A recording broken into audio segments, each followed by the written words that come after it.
Kekalahan lawan Arab Saudi bukan akhir dari segalanya. Peluang timnas masih ada dan hanya kemenangan melawan Iraklah yang bisa menjaga peluang Garuda untuk lolos ke Piala Dunia 2026. Manajer timnas Indonesia Sumarji menyebut salah satu pemain andalan timnas, Calvin Verdong, akan diturunkan dalam laga melawan Irak. Verdong absen saat Indonesia kalah dari Arab Saudi lantaran cedera leher.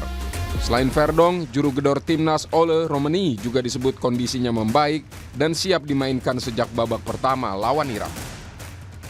Kalau Verdong insya Allah tidak akan jadi masalah karena memang kami mempersiapkan strategi ini, mempersiapkan Verdong untuk lawan Irak. Sementara kalau Ole karena kemarin tidak main 90 menit sebagai cadangan, tentu kondisinya Ole juga sangat baik, tidak mengalami apa-apa. Semalam juga langsung begitu selesai langsung diterapi. Ini tadi pagi juga terapi lagi. Ya, saya kira kalau kondisi Ole sama Verdong insya Allah tidak ada masalah.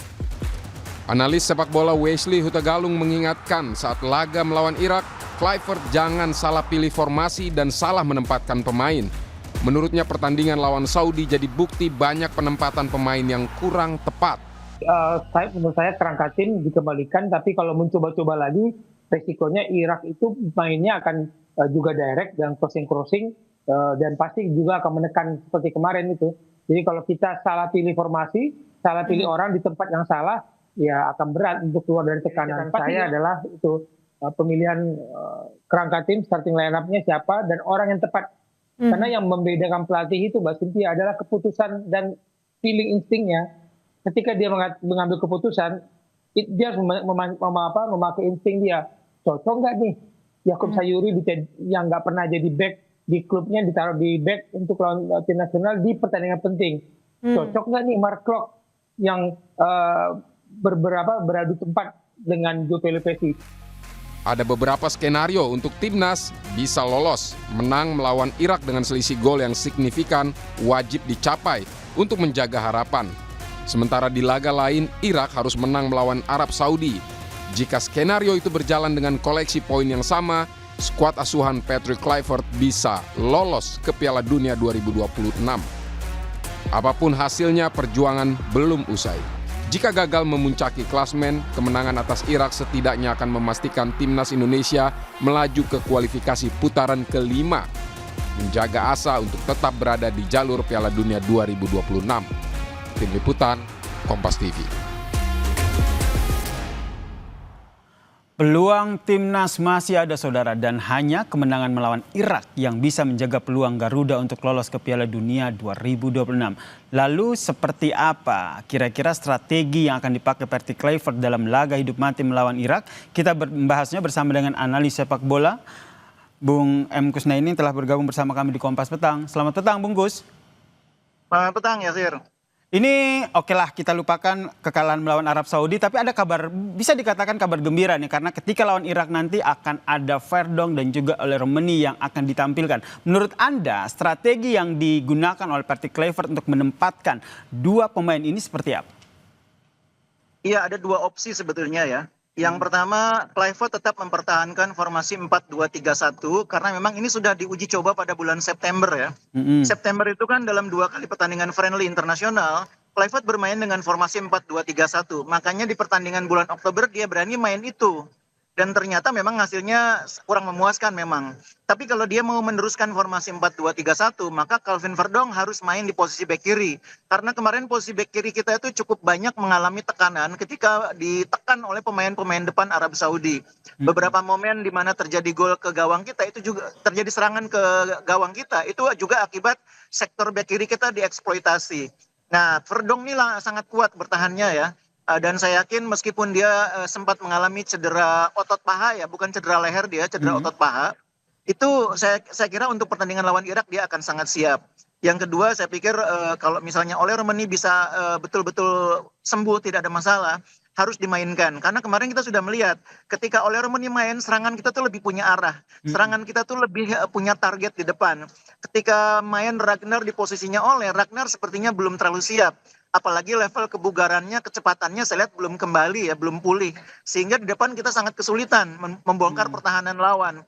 bola-bola dari belakang banyak hilang, apalagi yang dipilih adalah bola-bola direct. Kalau ada Ole, kita punya opsi pemain yang lebih cepat, lebih gesit, lebih punya naluri mencetak gol. Dan mudah-mudahan Ole bisa bermain setidaknya 75 menit. Karena mungkin 90 menit mungkin masih agak berat, tapi mudah-mudahan 75 menit bisa main. Tapi ini menurut Anda akan dimainkan mulai dari awal pertandingan ya?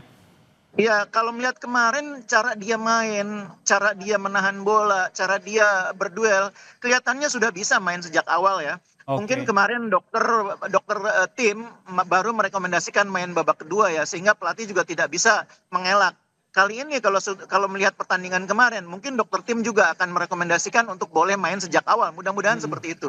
Soalnya ini kesempatan terakhir kita nih Bungkus, mau tidak Iya, mau kita betul. harus unggul melawan Irak. Kalau tadi oke, kita lini depan gitu, kalau ke lini belakang tadi kalau misalnya Verdong ditaruh di belakang di back kiri begitu, menurut Anda komposisinya akan seperti apa di line up belakang ini yang menemani Iya, Verdong? kalau pilihan pertama kan kembali 4-2-3-1. Mm-mm. Kalau yang lebih aman sebetulnya kita main dengan formasi 3-4-3 seperti di pertandingan kualifikasi putaran ketiga. Di Heeh. kiri ada Hafner, di tengah kemudian ada Jai Ijes, di kanannya ada Rizky Ridho, bek kanan diisi oleh Kevin Dix, bek kirinya Verdong. Itu pertahanan kita kuat sekali sebetulnya. Hmm. Cuma kan memang style sepak bola Belanda itu memang rata-rata 4 di belakang, 3 di depan. Sehingga akhirnya Kluivert bermain dengan formasi 4-2-3-1 atau 4-3-3. Ya itu soal pilihan lah. Dan Kluivert confidence-nya dengan 4-2-3-1 kita tidak bisa berbuat apa-apa. Kalau sebagai orang luar, kita melihat waktu main 3 di belakang itu solid ya. Ada Rizky Ridho di kanan, ada Jai Ijes di tengah, di kirinya Justin Hapner, bek kanannya Kevin Dix, bek kirinya Verdong. Itu kayaknya solid gitu loh. Dan kalau nggak salah selama mereka bermain dengan formasi 5 pemain ini, kita ini clean sheet-nya cukup banyak. Jadi mungkin Kluivert perlu mempertimbangkan, meskipun keputusan akhirnya tentu itu wilayahnya pelatih. Betul. Tapi rekam jejak tiga formasi back ditambah di back kanannya Kevin Dix, back kirinya Verdong, itu sangat bagus. Tapi banyak yang juga akhirnya menilai gitu, termasuk rekan-rekan analis sepak bola yang menilai bahwa ada beberapa penempatan pemain posisinya ini juga kurang maksimal begitu, sebut saja kayak Makok, Sayuri, kemudian ada Beckham gitu. Menurut Anda ini juga harus jadi salah satu pertimbangan Kluivert untuk pertandingan melawan Irak? Iya, mungkin lebih tepatnya bukan penempatan ya, pemilihan ya. Karena Sayuri itu main di bek kanan tuh di timnas kan juga sudah diuji coba bulan September. Waktu bulan September kita main lawan China Taipei, melawan Lebanon, Sayuri kan main bek kanan dan bagus mainnya. Beckham main di kiri, itu juga bukan hal yang aneh. Di Persib juga dia main di kiri, meskipun memang sering juga main di kanan. Jadi bukan soal penempatan, tapi pemilihan. Oke. Waktu dipilih sebagai bek kanan, ternyata kemarin Yakob tidak terlalu perform ya. Sedikit di bawah kemampuan terbaik dia. Mungkin harus dipertimbangkan main di sana Sandy Walsh. Atau kalau main dengan formasi 3 back tengah, back kanannya Kevin Dix yang memang kuat main di sana. Nah, balik lagi nih, itu semua akan bergantung kepada formasi yang dipilih oleh Kluivert setelah Betul. mengevaluasi pertandingan kemarin dan kemudian memilih mana yang paling cocok. Nah ini yang masih menjadi teka-teki ya, kira-kira siapa Iya. starting 11 yang akan diterjunkan oleh pelatih Kluivert. Terakhir, gimana Anda melihat peta kekuatan dari Irak sendiri? Karena terakhir kita kalah telak loh. Iya, harus diingat juga bahwa Irak ini sebetulnya agak menurun 2025 ya. Mereka sempat mengalami 5 pertandingan itu nggak pernah menang. Dari akhir 2024 sampai awal 2025. Mereka baru agak mending tuh dalam 3 laga terakhir. Termasuk dalam 2 uji coba bulan September yang dikhususkan memang untuk menghadapi Indonesia. Mereka mengalahkan Hong Kong, mereka mengalahkan Thailand. Jadi mereka sengaja memilih Thailand, sengaja memilih Hong Kong untuk mendapat gambaran sepak bola dari Asia Tenggara dan hasilnya mereka menang walaupun menangnya tipis. Di Irak memang kuat, tapi sebetulnya tidak sekuat ketika mereka mengalahkan kita. Karena waktu itu kita memang belum lengkap juga. Kita sekarang udah punya Miliano, kita sekarang udah punya Audero.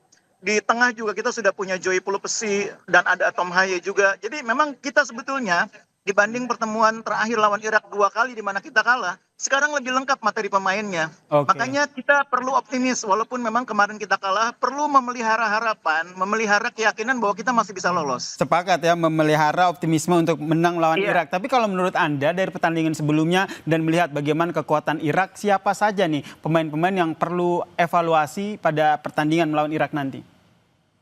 Iya, yang jelas lini tengah harus diperbaiki ya. Kemarin titik lemah tim itu menurut saya ketika kita kalah lawan Arab Saudi di lini tengah ya.